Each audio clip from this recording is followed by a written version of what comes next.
thank you very much. Let's go to Alan in Watford. Hello, Alan. Hi there, Ian. Hello. How are you doing? I'm alright, thank you. What would you like to say? Well, there's a couple of points actually. We're a charity that's in the mental health area. It's Changes Charity, that Changes with a Z.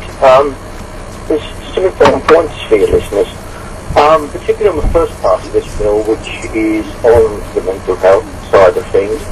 Firstly, going back to the start and the onset of the NHS in 1948, mental health was not considered to be a part of the NHS. In fact, in 1948, it was decided that mental health would be left more or less to private practice, and the NHS wouldn't adopt it. And that was for cost reasons back then. Consequence of that is basically, and some well-known mental health charities, I won't mention them all, I'm sure your listeners would sort of know most of them. Things like the Samaritans, Mind, there's 2 or 3 organisations which name Changes as well.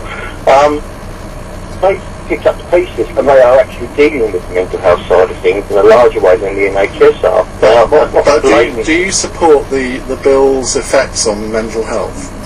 Well, we support the mental health charity. There's got to be changes within the system. Predominantly, most of the mental health is not picked up by the NHS, it is picked up by charity. It is picked up by organisations, and some of them are big, well-known organisations, and it's the funding and the ability for them to do the job.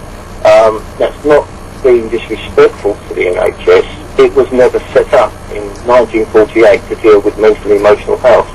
In fact, what they had then, it was institutionalisation. It wasn't dealing with mental health. Sure, but I mean, we're talking about the bill and its effects. From what you know of the bill, will it actually improve things for people with mental health problems? I think it will. It needs to go out. The reason being is the experience of mental health isn't within the NHS anymore. It is in private practice. If in 1948, let's just say, it had been adopted by the NHS and mental health knowledge had grown with the NHS, that would be acceptable to say that they were the most knowledgeable now.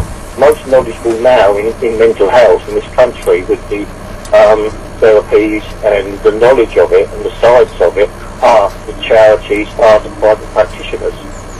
Okay, and so you think basically that the bill will make it better for charities and private practitioners? I think it will, yeah. That needs to be dealt with. Only because basically the NHS, we're not trying to disrespect them. They do a good job of what they do, but they haven't had that knowledge over the last 50 years. They haven't grown with that knowledge in that area of health. Okay, Alan, thank you very much indeed. Let's go to Paul in Uxbridge. Hello, Paul.